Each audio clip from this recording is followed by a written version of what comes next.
호주에 살면서 느낀 것 중에 하나는 한국은 보통 이 공동묘지 하면은 공동묘지가 주택가로부터 멀리 떨어져 있는 곳에 격리되어 있습니다.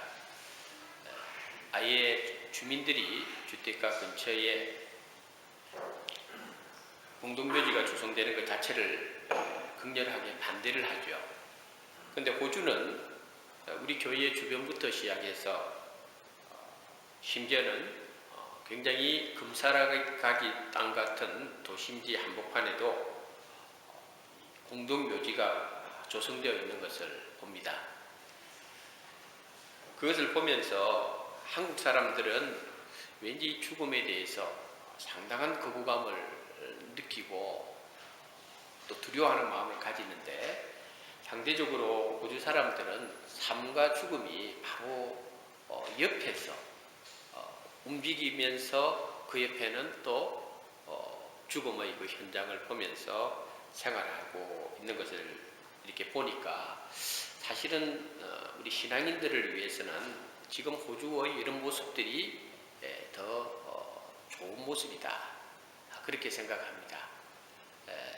죽음은 나하고 상관없는 먼 훗날 혹은 다른 사람에게 생기는 일이 아니라 바로 지금 내가 숨쉬고 있고 움직이고 있고 운전하고 있고 먹고 있고 걸어 다니고 있는 그 옆에 말없이 죽어 있는 사람들의 그 무덤을 보면서 아하, 죽음이 바로 옆에 있구나 하는 것을 느끼게 해주니까 교육적인 차원에서는 이것이 훨씬 좋다고 생각합니다. 한 번 죽는 것은 사람에게 정한 것입니다. 누구도 이 죽음을 피할 수 없습니다. 그런데 우리 예수님은 이 죽음을 정복하신 분입니다. 그래서 이 부활이 의미가 있는 것입니다. 오늘 우리가 2015년도 부활주의를 맞이하면서 여러분들의 신앙 고백이 정말 부활을 확신하는 이 믿음, 이 신앙 고백이 되어야 되겠습니다. 여러분 부활을 믿으시면은 한번 큰 소리로 아멘 하십시다. 참 힘들죠. 이게 부활절 맞이하면서 여러분 참 이 목사 스타일이 이게 믿습니까? 이런 스타일이 안 되니까 우리 교인들이 진짜 아멘이 인색해요. 이 돈 드는 것도 아닌데 이제부터 좀 아멘 훈련을 좀 시켜야 되겠다, 이런 생각을 제가 많이 느낍니다. 오늘 장로님 기도할 때도 참 은혜 받았는데 우리 교인들이 참 아멘을 잘 안 해요. 근데 예수님은 진실로 진실로 내게 이르노니, 이런 표현을 많이 쓰잖아요. 예수님은 진실로 하는 것은 아멘이라는 뜻이에요. 그래서 여러분, 아멘이 우리 기독교의 어떤 특정한 교단의 것이 아니라 우리 신앙의 공동체 안에서 누구나 아멘 하고 고백할 수 있는 그런 우리 공동체가 되었으면 좋겠다, 그런 생각을 해봅니다. 아멘. 이렇게 되면 참 설교하는 사람들 신이 난다니까. 이게 사실은 오늘 본문에 제가 설교는 20장 1절부터 11절까지를 잡았습니다만은 10절까지 잡았습니다만은 실제적으로 오늘 이야기는 11절부터 시작되는 것을 여러분들에게 먼저 알려드립니다. 부활주의를 맞이해서 요한복음 20장에 두 가지 참 중요한 사건이 나오는데, 바로 오늘 본문의 이 사건하고 그 다음에 예수님의 제자 가운데서 의심 많은 도마한테 예수님께서 이런 말씀을 합니다. 너는 나를 본고로 믿느냐? 나를 보지 않고 믿는 자들은 복이 있도다. 이 말씀을 하면서 유명한 말씀을 했죠. 너희는 믿음 없는 자가 되지 말고 믿음 있는 자가 되라, 그런 말이 있거든요. 여러분, 우리가 믿음 없는 자가 되지 말고 이 믿음이 있는 자, 부활에 대한 확신을 가지는 것, 이게 부활주의를 맞이하는 저희들의 자세입니다. 오늘 본문 가운데에서 특별히 저는 빈 무덤이라고 하는 제목으로 말씀을 전하는데, 사람들은 종종 이렇게 말합니다. 성경에 나타난 것들을 많이 이해할 수 없는 부분이 있지만 그래도 억지로라도 믿으라면 믿겠는데 부활은 못 믿겠다. 부활은 못 믿겠다. 이렇게 말하는 사람들이 많습니다. 기독교 바깥에서도 부활을 믿지 않는 사람들이 당연히 많지만은 심지어는 기독교인이라고 하는 사람들 가운데서도 부활을 믿지 않는 사람들이 의외로 많습니다. 특별히 호주 교인들 가운데서 미국이나 유럽 같은 교회가 세속화된 교인들 가운데서 주일날 교회는 나옵니다. 예배 자리에 있습니다. 예배 마치고 티타임도 가집니다. 뭔가 도덕적이고 윤리적으로 고상한 삶을 위해서 무언가를 하려고도 합니다. 그런데 그들의 대화 속에서 나는 사도신경을 믿지 못하겠어. 나는 다른 거는 믿어도 예수님께서 죽었다가 다시 살아났다는 것을 믿지 못하겠다고 공공연하게 말하는 크리스찬들이 의외로 많습니다. 이것은 굉장히 심각한 이야기입니다. 기독교는 부활을 빼버리면 기독교가 될 수가 없습니다. 여러분 성경을 읽어보면 초대교회 교인들이 했던 이야기는 다른 어떤 신학적인 내용, 다른 어떤 화려한 언변 이거 한 이야기 아니에요. 초대교회 교인들은 딱 하나만 있어요. 예수님 부활하셨다는 거예요. 이거 하나 가지고 초대교회가 신앙의 구심점을 삼았어요. 그러니까 그리스도의 부활은 신앙인들에게 굉장히 중요한, 이거 빼면은 다른 거 아무리 많이 갖다 붙여도 다 소용이 없어요. 그럼에도 불구하고 믿지 않는 사람들이 많으니까 예수님의 부활을 확실하게 증거할 수 있는 네 가지가 있어요. 여기에 대해서 제가 여러분들에게 먼저 말씀드립니다. 첫째는 뭐냐면은 예수 그리스도의 부활은 성경이 자체적으로 증거하고 있다. 다시 말해서 우리 신약 성경의 앞에 마태, 마가, 누가, 요한 요걸 사복음서라고 하는데 요 사복음서에는 공통적으로 예수님의 부활이 사실임을 성경에서 먼저 증거하고 있습니다. 특별히 마태, 마가, 누가, 요한은요 AD 1세기 안에 다 이게 기록되었어요. AD 1세기 안에 다 되었어요. 예수님께서 십자가에서 죽으시고 난 그 사건, 그리고 3일 만에 부활한 그 사건이 일어나고 나서 마태, 마가, 누가, 요한은요 불과 몇십 년 안에 예수 그리스도의 부활을 성경에 기록으로 남겨놨어요. 신약 성경을 순서적으로 보면 마태복음이 먼저 나오지만 기록 연대로 따지면 마가복음이 제일 먼저 기록되었습니다. 이 마가복음은 대개 AD 50년에서 60년 경에 기록되었어요. 그러니까 예수님께서 돌아가시고 빠르면은 25년 내지 30년 안에 기록된 거예요. 저는 지금도 간혹 내 자신의 삶을 돌아보면은 지금부터 30년 전에 일어났던 일들에 대해서 환하게 지금도 기억나거든요. 얼마 전에는 한번 집에서 들어 누워서 내 고등학교 때 시절을 한번 더듬어 봤어요. 나는 몇 가지를 한번 기억해 볼까. 내 고등학교 시절은 지금부터 거의 35년 전의 이야기죠. 그런데 내 고등학교 때 내가 어떤 모습을 했을까? 그때 친구들의 모습들, 그때 행동들을 한번 생각해 봤어요. 그랬더니 한 10가지 생각할까 했는데요. 웬걸 10, 20, 30, 40, 50, 60 계속적으로 생각나는 거예요. 35년 전에 일어난 일인데. 그러므로 마가복음은 제일 먼저 AD 50년에서 60년 사이에, 그 다음에 마태복음은 그거보다 한 10년 정도 뒤에, 누가복음도 역시 그거보다 한 5년에서 10년 뒤에, 요한복음도 역시 그 뒤에. 그러니까 불과 예수님의 그 십자가의 죽음과 부활 사건이 일어나서부터 불과 30년에서 50년 사이에 이 복음사가 다 기록되었다는 거예요.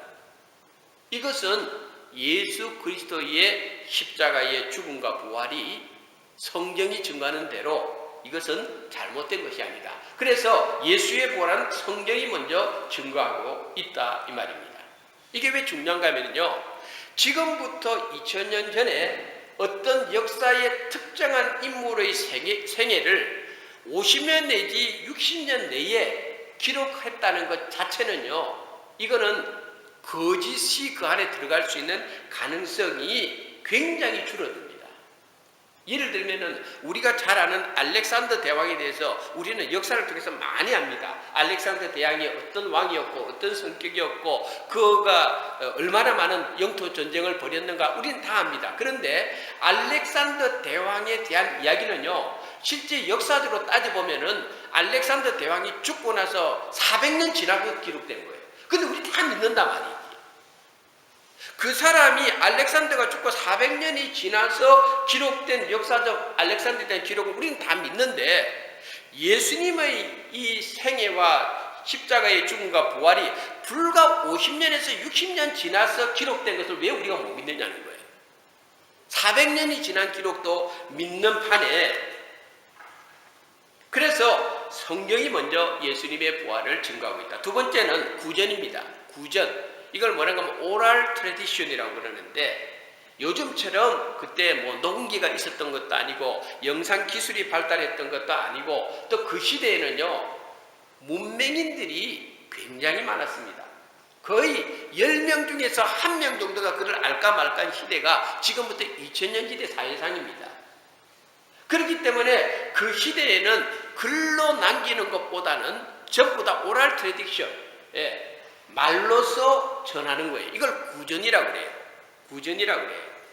그래서 우리가 오늘날은 활자화된 글로 표현되어 있는 성경을 보고 우리가 읽고, 우리는 글을 읽을 줄도 하고 또 말로 표현할 수도 있고 쓸 수도 하고 있는 시대에 살고 있기 때문에 이게 별거 아닌 것처럼 보이지만요, 그 시대에는 이런 것들이 없었기 때문에 역사적 예수님에 관한 모든, 예수님이 행하신 기적, 예수님이 행하신 사건들, 예수님의 죽음, 부활, 이 모든 사건들은 첫째는 뭔가 오랄 트래디션으로, 구전으로 다 전해지는 거예요. 그래서 지금 성경에 우리가 읽는 이 부분도 사실을 가만히 따져보면은요, 오늘 우리가 하고 있는 신앙 고백, 오늘 우리가 부르고 있는 찬송, 오늘 우리가 듣는 설교, 그 모든 부분들이 처음에는 다 구전이라고 하는 형태로 이게 다 전달되었다는 거예요. 구전이라고 하는 형태로. 그래서 오늘 우리 장로님께서 기도할 때에 고린도전서 15장이 부활장인데, 이 부활장의 내용을 오늘 기도하는 내용 가운데서 처음에 서두에 했죠. 이것도 지금 기록됐다는 거지, 사실은 처음에는 뭐 있는 건 구전이었다는 거예요. 예수 그리스도의 부활에 대한 구전이었다는 거예요. 사도 바울이 사도행전 9장에 보면 회심을 하는 사건이 나오는데요, 사도 바울이 회심한 거는요, 예수 그리스도의 십자가 사건이 일어나고 나서 불과 몇 년 뒤에 일어난 사건이에요. 여러분, 지금부터 3년 전에 5년 전에 여러분 이 어떤 일이 여러분 생활 속에 있는 걸 다 기억하잖아요. 그러니까 바울이 회심을 하고 그 다음에 예루살렘에 있는 예수님의 제자들 베드로, 야고보, 요한을 찾아갔습니다. 자기가 회심한 것을 증거했습니다. 그때 베드로, 야고보, 요한, 다시 말해서 예수님의 제자들을 통하여 예수님의 사역과 그분의 고난과 죽음과 부활을 생생하게 바울이 들었어요. 그건 뭔가 하면 바울이 회심하고 나서 이 십자가 사건은 불과 5년 전에 있는 사건을 바울이 듣는 거예요. 여기 어떻게 거짓이 들어가겠느냐는 거예요. 여러분 성경을 읽어보면 사도행전 2장, 사도행전 13장을 읽어보면요, 거기에 보면 베드로의 설교가 나오고 바울의 설교가 나오는데, 이 설교를 가만히 분석해보면 이 설교의 핵심적인 게 뭔가 하면 예수 그리스도가 십자가에 죽으셨다가 성경대로 사흘 만에 부활했다, 예수 그리스도의 부활을 그대로 선포하고 있어요. 그러니까 오랄로 전달되어 이 구전이 바로 예수 그리스도의 부활을 사실적으로 증명하고 있다. 그 시전에는요, 기록보다도 이 오랄로 전달되어지는 것이 굉장히 효과적이었어요. 그 다음은 기록 문서를 봅니다. 성경 외에 다시 말해서 예수님의 제자들이 사도들이었습니다. 이 사도들이 일정한 기간이 지나서 죽었습니다. 그럼 이 사도들의 리더십이 어디로 가는가 하면은 속사도들에게 전달이 돼요. 속사도들이 또 사역을 했습니다. 이 속사도들이 죽고 나면 누가 또 등장하는가 하면은 교부들이 등장해요. 그 교부 시대가 그때 나오는 거죠. 그런데요, 이 사도들 다음에 속사도들, 속사도들 다음에 교부들로 이어지면서 비로소 이제 많은 글들이 나오기 시작하는데, 기독교의 진리, 복음의 그 진수를 기록한 글들이 나오는데요, 이 글들을 보면은 전부 다 예수 그리스도의 부활을 거기에도 다 기록하고 있는데, 예를 들어서 로마의 클레멘트라고 하는 교부, 우리가 잘 아는 폴리가, 이그나티우스, 터툴리안, 오리겐, 이런 사람들은요 전부 생전에 예수님의 제자였던 사도들과 교제를 나눴던 사람들이에요. 사도들로부터 직접 대화를 하면서 예수 그리스도의 부활을 들었던 사람들이에요. 심지어는 클레멘트는, 로마의 클레멘트는 베드로에게 직접 안수를 받았다고 말하고, 서머나 감독이었던 폴리갑은 사도 요한의 제자였어요. 그러니까 속사도와 교부들로 이어지는 이 신앙, 부활 신앙이 거짓이 될 수 없는 이유는 이들 모두가 사도들로부터 직접 부활을 들었던 사람들이에요. 예수 그리스도가 어떻게 살겠다는 것을 생생하게 들었던 사람들이에요. 그러므로 예수님의 부활은 확실해요. 세 가지 말씀드렸어요. 첫째는 성경이 증거하고 있다. 두 번째는 구전이 증거하고 있다. 세 번째는 문서, 기록 문서, 성경 외에 기록된 문서가 증거하고 있다. 마지막으로는 빈 무덤이에요. 이 빈 무덤, 오늘 본문에 나와 있는 이 빈 무덤, 예수님의 시신이 무덤 안에 있으면은 왜 굳이 훔쳐갔다고 말할 필요가 있겠느냐는 거예요. 더구나 제자들이 만약에 그때 당시 사람들처럼 생각처럼 대제사장들이나 서기관들이나 바리새인들이 생각했던 것처럼 예수님의 제자들이 공모를 해서 예수님의 시신을 빼돌렸다면은, 그런 거짓말을 했다면은, 그 거짓말 때문에 평생 예수님의 제자들이 왜 그런 고난과 죽음의 현장까지 담대하게 갈 수 있었느냐는 거예요. 그 거짓말 하나 때문에 아니다는 거예요. 진리이기 때문에, 진실이기 때문에, 역사적 사실이기 때문에 그들이 순교하는 현장에서도 끝까지 이 빈무덤 사건을 가지고 가게 되는 거예요. 그래서 오늘 이제 이 빈무덤을 가지고 한 여인이 등장하는데, 그 여인의 이름은 막달라 마리아. 마리아라는 이름이 예수님의 어머니 이름도 마리아인데, 마리아라는 이름이 그때 당시에는 흔한 이름이었어요.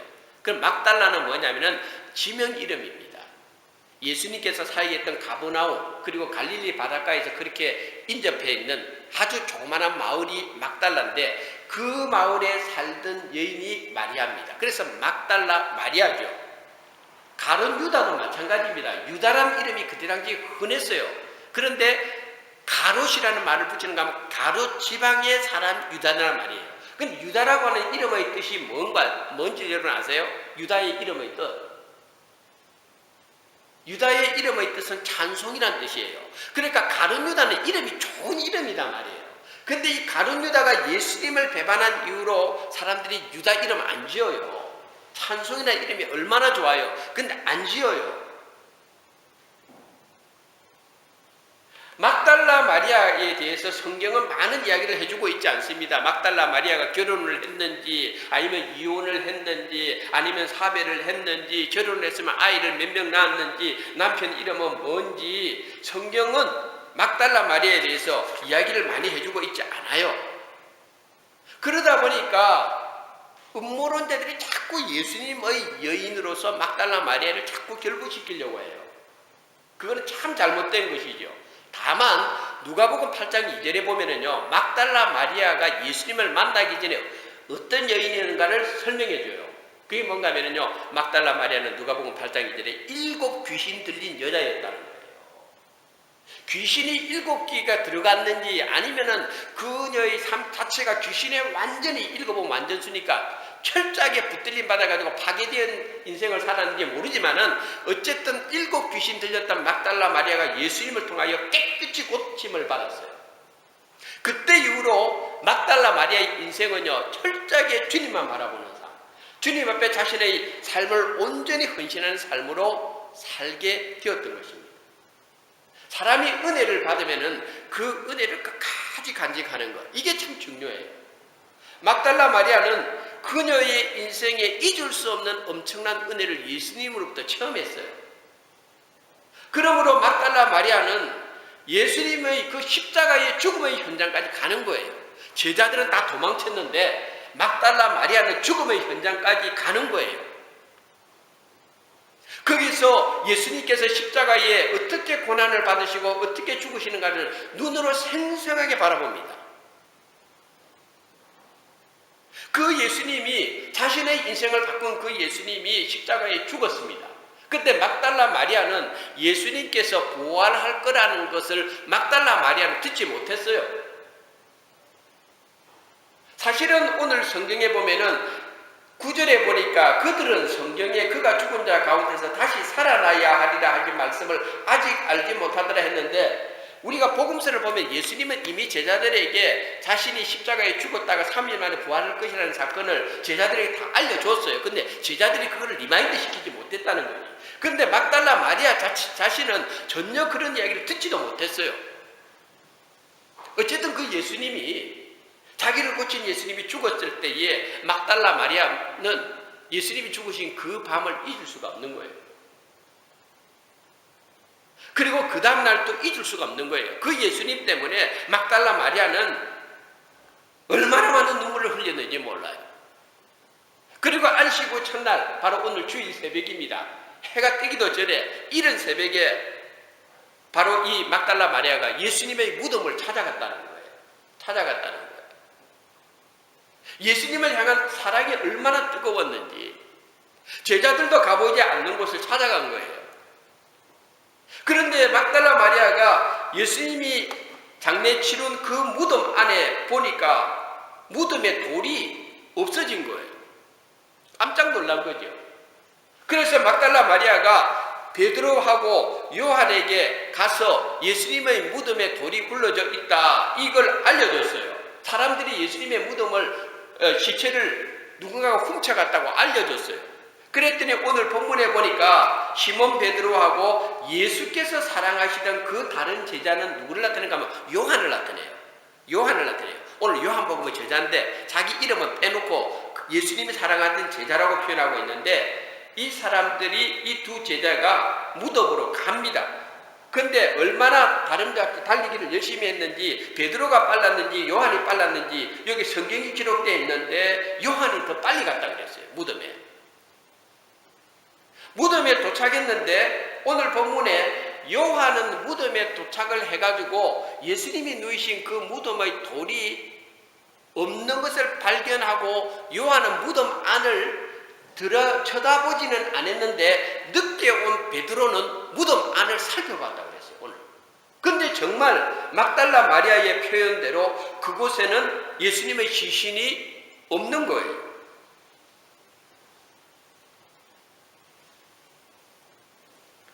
그리고 나서 오늘 본문에 보니까 10절에 두 제자가 자기들의 집으로 돌아갔어요. 제자들은 도망도 잘 쳤고, 제자들은 무덤까지 왔는데 그냥 인내하지도 못하고 예수님 시체를 보니까 없으니까 없네 하고 자기 집으로 돌아갔다고 성경이 기록되어 있어요. 그런데 11절에 마리아의 이야기가 나옵니다. 막달라 마리아. 막달라 마리아는 오늘 본문에 보니까 무덤 밖에 서서 울고 있었다 그랬어요. 울면서 구부려 무덤 안을 들여다 보았다 그랬어요. 그때 천사가 나타난 거예요. 제자들이 가버렸는데 막달라 마리아만 혼자서 무덤 밖에서 울면서 무덤 안을 쳐다보고 있는데, 그때 천사가 막달라 마리아에게 묻습니다. 여자여 어찌하여 우느냐. 그리고 그 뒤에 예수님께서 나타나셨는데 예수님도 똑같이 묻습니다. 여자여 어찌하여 울며 누구를 찾느냐. 막달라 마리아 하니까 눈물밖에 생각해요. 오늘 내가 성준이의 오늘 그 기타도 보면 눈물이잖아요. 천국의 눈물이잖아요. 막달라 마리아의 눈물이 오늘 우리 안에 눈물이 돼야 되는데, 목사인 나부터 시작해서 과연 이 막달라 마리아 같은 이 눈물이 내 믿음 생활 속에 부활하신 주님을 믿는다고는 내 생활 속에 이 눈물이 있느냐는 거예요. 이 눈물이. 우리는 너무 상박한 시대에 살고 있고 너무 상박한 신앙생활을 하고 있고 주님을 향한 막달라 마리아의 이 눈물이 왜 우리에게는 없을까? 왜 나에게는 없을까? 우리가 주님한테 안에서 누린 은혜가 얼마나 큽니까? 막달라 마리아처럼 그 은혜 앞에 감사하고 감격하고 주님만 사랑하는 그 사랑이 왜 없을까? 잠언 8장 17절에 보니까 나를 사랑하는 자들이 나의 사랑을 입으며 나를 간절히 찾는 자가 나를 만날 것이라 했는데 막달라 마리아는 정말 주님을 사랑한 여인이에요. 막달라 마리아의 그 눈물은 정말 주님을 향한 눈물이었어요. 이 눈물이 왜 우리에게는 없느냐 이 말이에요.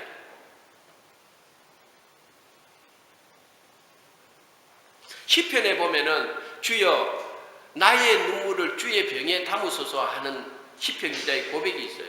여러분 주님은 우리의 눈물을 소중하게 생각하시는 분이에요. 정말 여러분 눈물 흘린 적이 오래됐다면 하다못해 눈에 안약을 집어넣어서 눈물 좀 흘리는 훈련을 해야 되지 않겠나 싶어요. 정말 주님 안에서 흘리는 눈물은 헛되지가 않아요.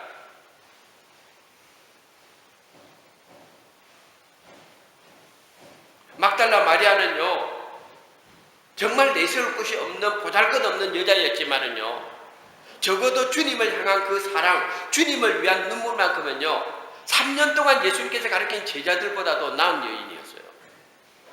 오늘 우리에게 이런 막달라 마리아의 신앙이 있어야 되지 않겠나 생각합니다.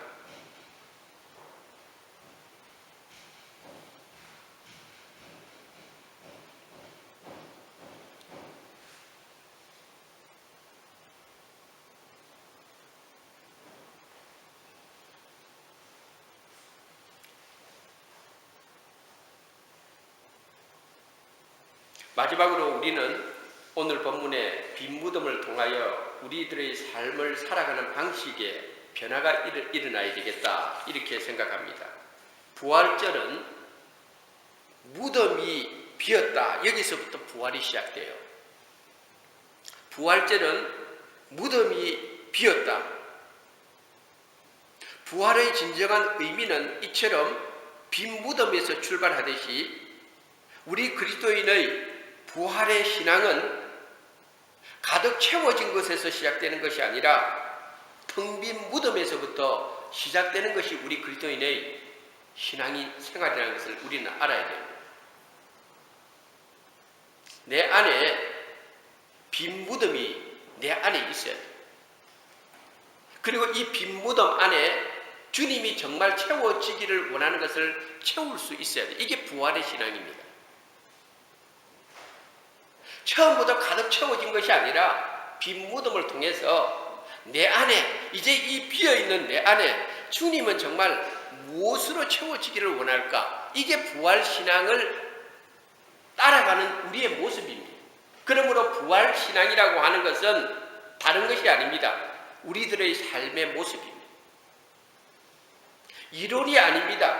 지식도 아닙니다. 우리가 어떻게 살 것인가를 고민하는 것이 부활신앙입니다.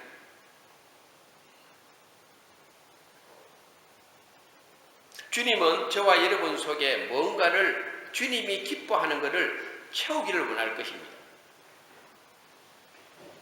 여러분 각자에게 주님은 너에게는 이걸 채워야 된다. 너에게는 또 이것도 채워야 된다. 주님이 기뻐하고 주님이 정말 원하는 것을 우리 마음속에 있는 이 빈 무덤 속에 채워지기를 원합니다. 무엇을 채우겠습니까? 저는 말씀을 준비하면서 2년 연속 동안 왜 하나님께서 송구영신 예배 때에 말씀을 뽑았을 때에 엄정길 목사한테는 감사에 대한 것들을 자꾸 뽑지 하실까? 내가 감사를 뽑고 싶은 것도 아닌데 주님은 나에게 감사를 2년 연속 뽑게 하실 때는 주님은 내 마음속에 빈 이 무덤 안에 감사를 좀 채워라. 정말 좀 감사하며 살아라. 이거를 주님께서 메시지로 주는 거예요. 여러분 각자에게 여러분께서 하나님으로부터 받은 말씀, 그 말씀은 여러분의 삶 속에 주님이 채워주기를 원하는 주님의 마음이 그 말씀 속에 있습니다. 성령 충만함을 우리 마음에 채우시고, 너무 욕심이 많으면 그 욕심 좀 버리고 자족하는 마음을 채우시고, 원망과 불평이 너무 많으면 원망과 불평을 버리고 감사를 우리 마음속에 채우고, 미움과 증오보다는 용서와 관용을 채우고, 정말 주님이 원하는 것을 우리 이 마음속에 채워넣는 것, 이게 바로 빈 무덤, 부활신앙을 확인하는 우리를 향한 주님의 마음입니다. 2015년도 부활절, 여러분 심령 속에 주님이 정말 원하는 것, 주님이 기뻐하는 것으로 채우시고, 막달라 마리아처럼 다른 것은 몰라도 주님을 향한 사랑만큼은, 주님을 향한 헌신만큼은, 주님을 향한 눈물만큼은 정말 우리 아끼지 않는 그런 믿음으로 2015년 부활주의를 시작하는 우리 모두가 되시기를 주님의 이름으로 축원합니다. 기도하겠습니다. 주님, 막달라 마리아와 같은 그 믿음, 그 순수함, 주님을 향한 그 간절함, 그 열정, 그 눈물을 저희도 배우기를 원합니다. 그렇게 닮아가며 살게 하옵소서. 주님, 저희들 마음속에 주님이 기뻐하는 것들을 이제 이 빈 무덤의 은혜 속에 채워지기를 원합니다. 가득 채워지는 것에서 출발하는 부활절이 아니라 비어진 곳에서 이제 우리의 삶의 양식이 하나하나 주님이 원하고 기뻐하는 것을 채우는 믿음을 저희들에게 더하며, 부활의 의미가 지식으로 남는 것이 아니라 우리 삶으로 드러날 수 있도록 도와주옵소서. 예수님 이름으로 기도드립니다.